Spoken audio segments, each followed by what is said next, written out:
Couple weeks back, it was Brian Kelly's first game at LSU. Then it was his first game at home. And now we move on to his first game in the SEC. LSU Tigers Talk right here with Lon Phillips Sullivan. Catch him on LSU Odyssey. Lon, how you doing tonight? We're doing splendid, Mark. How about you, my man? Doing well. And want to hear about the Bayou Bengals, 1-1. Obviously had no issues with Southern. Could easily be 2-0. I think it shocked us all when that PAT was blocked. Thought we were headed toward a epic overtime. Man, I'm really, I know everyone says, oh, I thought of that. I thought of that in hindsight. He should have gone for 2. I really was feeling at that moment like Kelly's going for 2. They cannot stop Jaden Daniels. He just took LSU on 3 drives of 72 plus yards. A 99-yard drive with 1 minute left and 1 timeout remaining. And he gets sacked on that drive as well, Mark. He gets sacked. Wild game because LSU played absolutely like garbage, Mark. No energy. The vibe from the coaching staff, the body language for some of the players, everything was off. Kayshon Boutte should have had a field day against those corners. Instead, it was impossible because of what was going on in the trenches, Mark. It was nuts to see LSU's offensive line revert to the last 2 years of just getting blown off their feet in week 1. And luckily we had Jaden Daniels to even escape those plays, Mark. There's some plays where he was, juking guys in his own pocket, pump faking them, getting around him. He was making some incredible plays.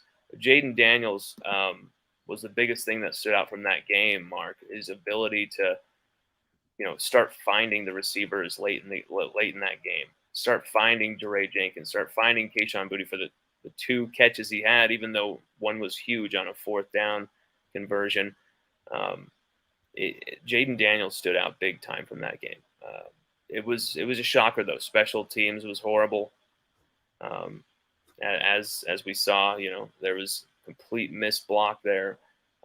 Another blocked field goal, and then of course the two fumbles on the punt returns by my man Malik Neighbors. It was shocking, and you felt horrible for the players the way it ended, the comeback, the fight that they had in them. It was tough. It was tough to watch, but at the same time, maybe it's just what this team needs to grow. Left tackle Will Campbell, true freshman, getting bossed by Jared Verse at times out there. I think you'll see him grow from that and get better from that. I think there were some things that were very interesting about that game, though, because as much as LSU were burned on 3rd down by Jordan Travis, it didn't really turn into points. As much as we turned the ball over in enemy territory, it didn't turn into points. 4 incredible red zone stops by the defense, 0 points. Brilliant 4th down goal pass breakup by Sage Ryan right before half. Mike Norvell doesn't take points. He goes for 7, throws a fade route, gives Sage Ryan enough time to recover on the route, gets his hands in there. And then, a few drives where we held them to a field goal after the punt. They absolutely should have punched that in, missed the field goal. And then, of course, it all leads up to Mekhi Wingo's fumble recovery on the goal line, the miracle fumble recovery after that punt return fumble. The play previously, it was absolute chaos, Mark. It was everything you want to see in college football. Jaden Daniels pulling that off, but that ending, man, I really feel like if they put the ball in Jaden Daniels' hands, have a few open targets, a few guys, some mismatches, give him some options, or the ability to run on the play, a nice RPO option, they had no chance defending that at that moment. LSU could have come out with an unbelievable steal there of a win, and I think that might be a lesson for Kelly, too, to be more aggressive. So, Lon, when you put that together with what we saw this past Saturday night with 65 points on the board, 17 given up in garbage time when it didn't even matter, at that point, and it's tough to gauge the opponent because you saw who knows how good Florida State's going to turn out to be, but they look pretty darn good at this point. Mississippi State is off to a strong start, taking out two strong opponents. So how much can you equate what happened against Southern? What do you take from that game from an optimistic or pessimistic side? I mean, once again, Jaden Daniels was unreal. 285.5 QBR, 10 of 11 for 137, 3 touchdown passes to 3 different receivers. He's now led our offense on 8 consecutive scoring drives. 5 of 8 of those drives have gone for 65 plus yards. Mark, he's in the top 5 for QBR in the SEC.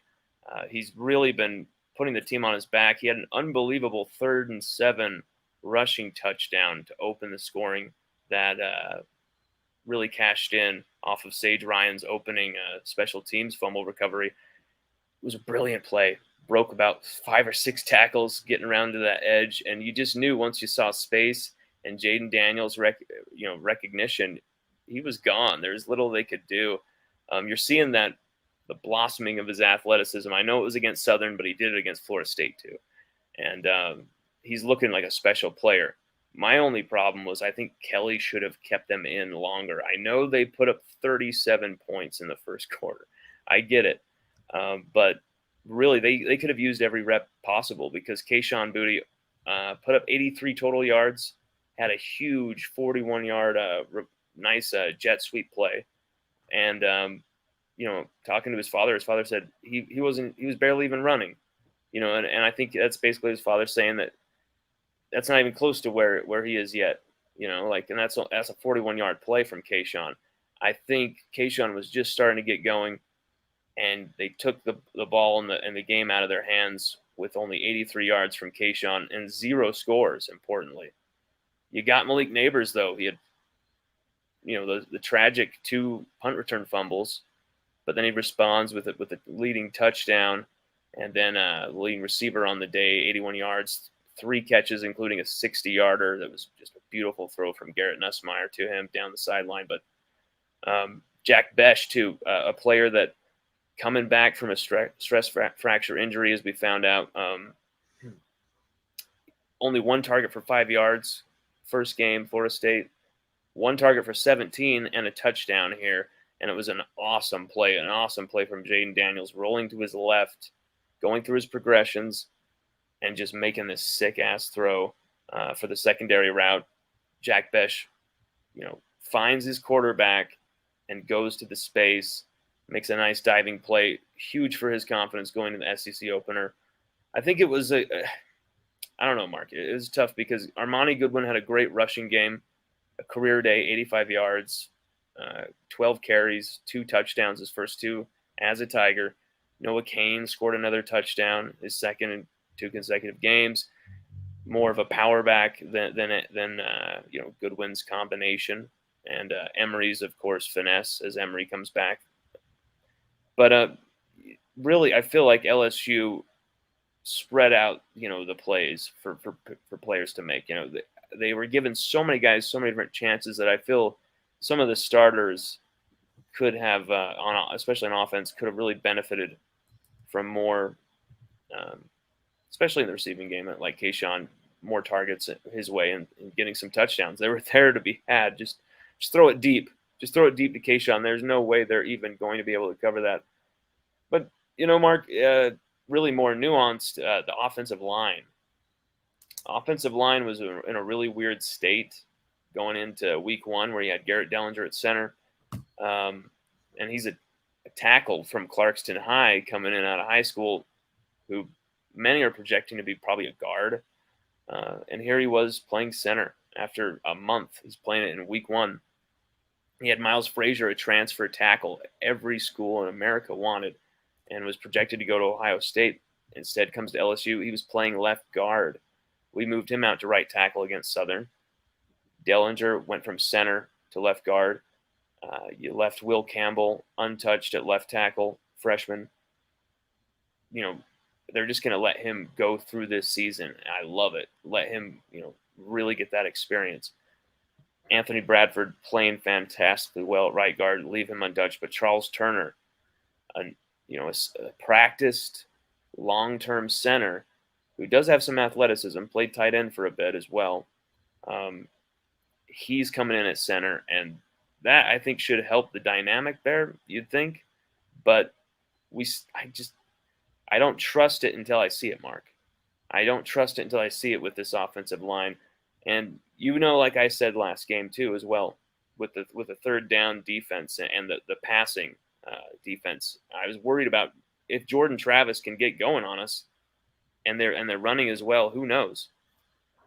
We didn't allow them really to run the ball. They had 3.5 yards per carry, but they ran it just enough, and Jordan Travis was making unbelievable plays on third down.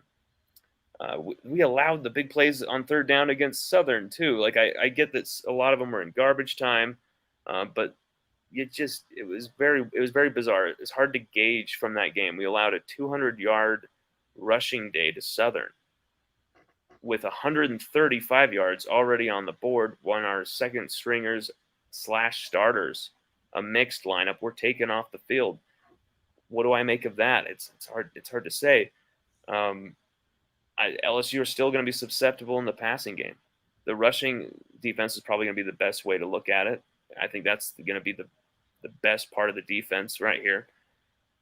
Still, at the same time, Mississippi State aren't going to really be rushing the ball too much. We shouldn't really have to worry about our defense going in, against that. But in the passing game, Mark, that's where I'm really just looking at.